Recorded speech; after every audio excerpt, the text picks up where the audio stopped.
I said, don't go looking for. Hi, you guys. Thank you for tuning in to Blooming with Iyanna. I'm so honored that you are interested in hearing what I have to say. Reiki has changed my life.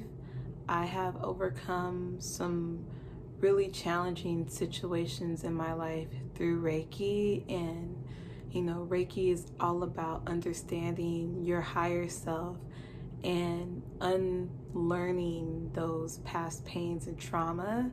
So today we're going to talk about the second chakra, which is the sacral chakra. But first I want to overview the last video, which was the root chakra. So in that video, I talked about the law of spiritual duality because we need balance in our lives to help create stability and security. And balance also helps ground you because when we have good and negative experiences in life, it allows us to evaluate our circumstances and gives us a chance to reflect and grow from those life experiences. So I wanted to talk about duality in the first video just because, we need the good and the bad. We need that pain in order to grow, or we need those joys, those beautiful moments in life in order to grow. The element of the root chakra is earth. So the psychological function that is associated with the root chakra is survival. And I also discussed some tools that you can use to begin your healing journey. And these tools are really simple, and it just requires consistency with yourself. So make sure you go back to that video and check it out. Also, let me know what you think. I also wanted to explain the first three chakras are your lower chakras. So we're starting from the root chakra, then the sacral chakra, then the solar plexus chakra, and then in the middle is your heart chakra. And then you go to your upper chakras, which is your throat chakra, your third eye, and then your crown. Oh, and I also have a picture. So I'm going to be referencing this book called The Wheels of Life, Dr. Judith Anadea. And so here are all the chakras. We have the root chakra, the sacral, solar plexus, heart chakra, throat, third eye, crown. So we're gonna go up and we're gonna finish to our crown. So the first three chakras, they relate to your sense of stability, strength, and confidence. And they also relate to how you show up in the physical world, whereas your upper chakras connect you to your higher self, and your heart chakra is your center, your core. Now moving forward, we're going to get into the second chakra, which is the sacral chakra, and it also is known as Stadhisthana. I really like that word, like Stadhisthana. And Stad, which is SVAD, it means in Sanskrit to taste sweet, or to taste with pleasure, to enjoy, or to take delight. This chakra is located in your lower abdomen, or also centered between the navel and the genitals. According to Dr. Judith Anadea in her book, The Wheels of Life, she states that the second chakra is about change, movement, emotions, pleasure, and sexuality. I'm going to talk about change, movement, emotions, and pleasure, but I'm going to leave the sexuality for another video because I know that we can talk a lot about our sexuality, and I think that deserves its own video, so make sure you stay tuned for that. Moving upward from the root chakra, which is earth, to the sacral chakra, which is water, we are transitioning from a solid to a liquid. And this is where stillness becomes movement, because when we are in the root chakra, we are practicing being grounded. And then when we move to the sacral chakra, we are just flowing with the water of life. And Dr. Judith Anadea says, our consciousness moves from a feeling of unity to the realization of differences. Our understanding of self now includes an awareness of the other. When we are aware to connect with others and accept their differences, this comes with emotions and sexuality. So she also says that we long to unite, to overcome our separateness, and to reach out and grow. These are all aspects of our consciousness at the second chakra, and all of which induce change. Consciousness thrives on change. Without change, there is no growth, no movement, and no life. So in order to move forward in life, we have to be willing to let go of anything that is like holding us back. So if you have a thought and you think of like how somebody hurt you in the past, and you think about it, and you're like holding on to that, you got to just write it down and burn it away. Let it go, because that is not you anymore. And if you did not learn from that lesson, then life is going to come back around and show you again and again and again until you get it right. So the first chakra's purpose is to hold on and create a structure, whereas the second chakra's purpose is to let it go and let it flow. And flow allows us to connect energetically with one another. So when you feel someone's energy and you're just like, oh yeah, they're vibing, right? Like you're just flowing, you're vibing, you're getting along, and that allows you to connect with another person.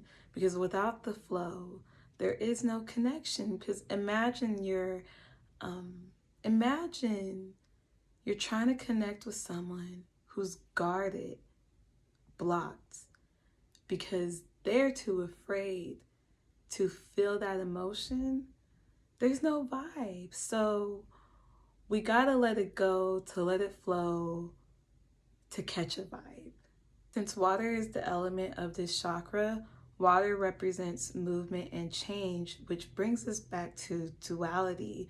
Duality is the driving force for movement and change, and duality seeks to return to unity. So I like how Judith says, without movement, the universe is static, fixed, and time ceases to exist. Duality is needed for life, to grow from experience. So even though some life challenges may be more challenging than others, we have to focus on coming back to the neutral space. So just imagine we're like on the scale and we're just trying to stay balanced. And in order to stay balanced, you need to be neutral. So like we're at 1 in 10, we should focus on remaining at a 5. So in the last video, I talk about fear. I know we have all heard like someone talk about demons that they are fighting. And I used to think that when someone says, oh, I'm fighting demons, or the demons are like, on my back, like I used to think that it was like a creature, like this like really scary thing. And then I realized that like these demons, in reality, these demons are these negative emotions that are blocking our chakras and not allowing us to deal with the root issue. And these demons show up as fear. These demons show up as guilt, shame, grief, lies, illusions, and attachments. So for the root chakra, if you are struggling with your survival needs, then the emotion you have to overcome will be fear. And like for the sacral chakra, if you're struggling with enjoying pleasures of life, then the emotion you need to overcome will be guilt. Emotions promote the evolution of the consciousness in the body. They tell us we are alive. We are able to feel how we feel, but the key is to learn how to control your emotions. Too many people feel like they're out of control of their emotions, but the truth is we just have to accept how we feel in the moment, allow our bodies to go through the motion of our emotions, and then move on. I like how Dr. Anadea says, when we emote, we are moving energy out of the unconsciousness through the body and into the conscious mind.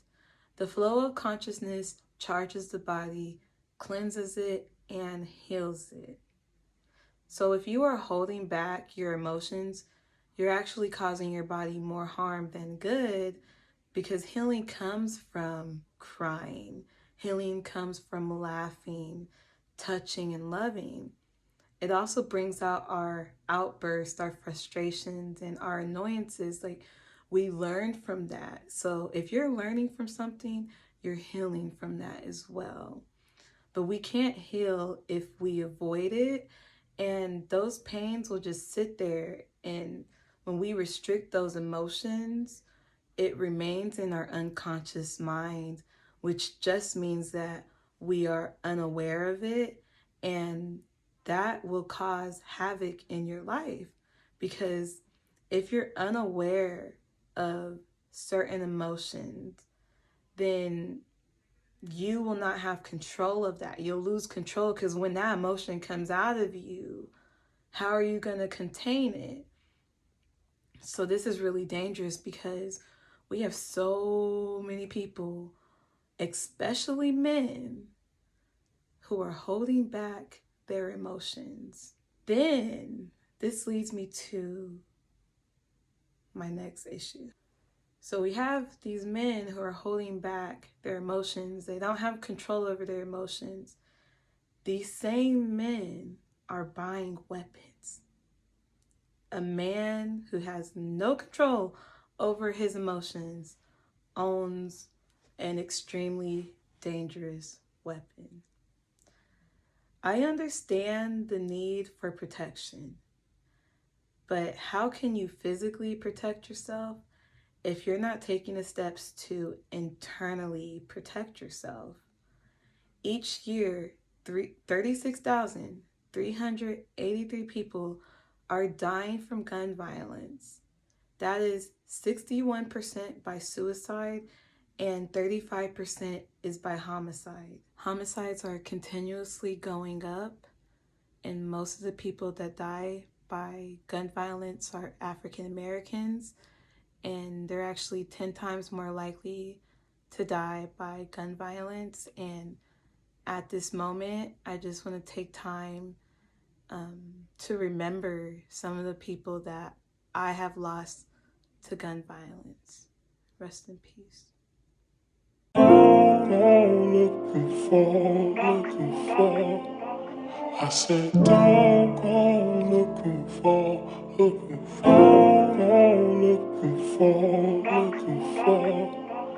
I said, don't go looking for. Within this last week, I found out one of my old childhood friends was murdered by a road rage incident. I don't know the exact details of this. I don't know the exact details of the crime, but it breaks my heart that, let me catch this. It breaks my heart that he had to transition so young. Not saying that this could have been avoided, but it just feels like there was a lack of control and emotions. And when we are moving in anger and frustration, and we lash out to people in the world, we have to realize that life is uncertain, and, your life is too valuable to be taken by the hands of a man who has no control over their emotions. Did you know it takes more energy to repress emotions rather than releasing those emotions? Because when you release the emotions, you're releasing tension from your body, and the absence of tension creates a harmonic flow within your body, in your mind. So letting go allows you to be more free. We have to be free in our minds.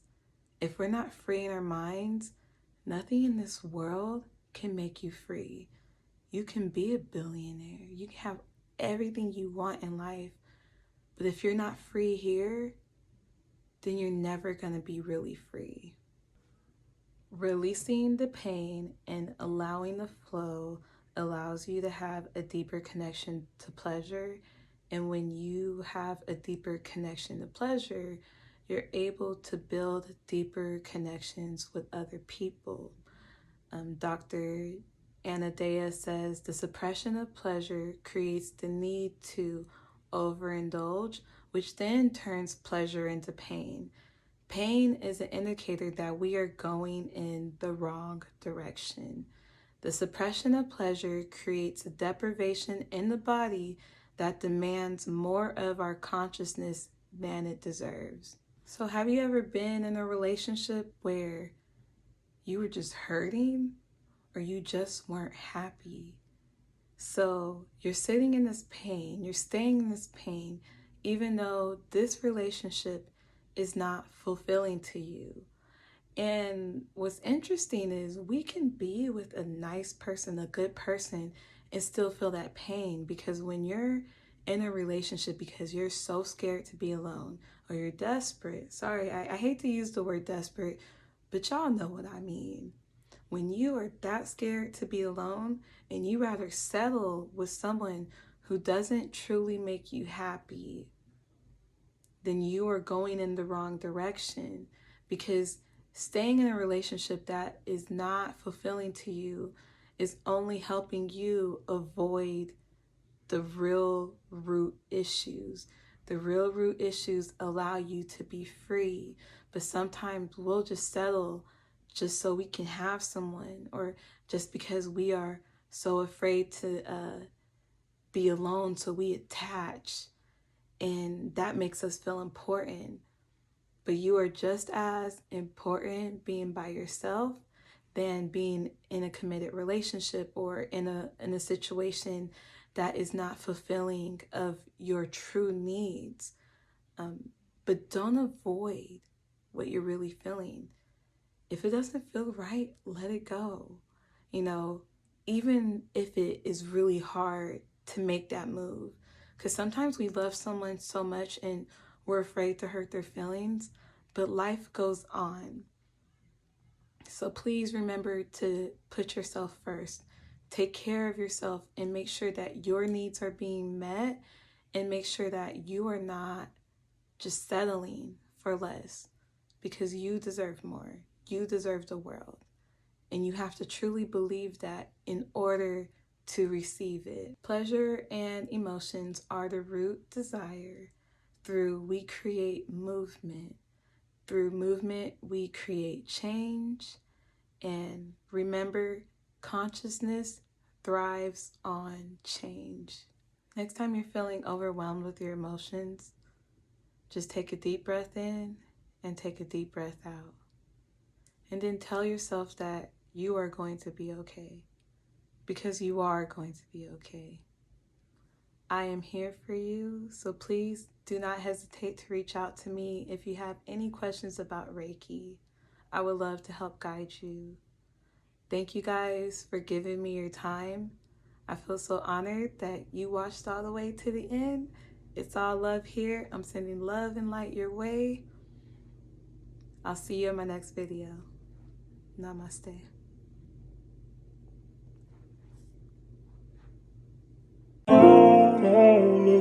Looking for. I said, don't go looking for. As a little kid, I used to want all that designer. Now I walk inside the store and I buy anything I want. Ring up that and that and this, and I'ma give it to my mom.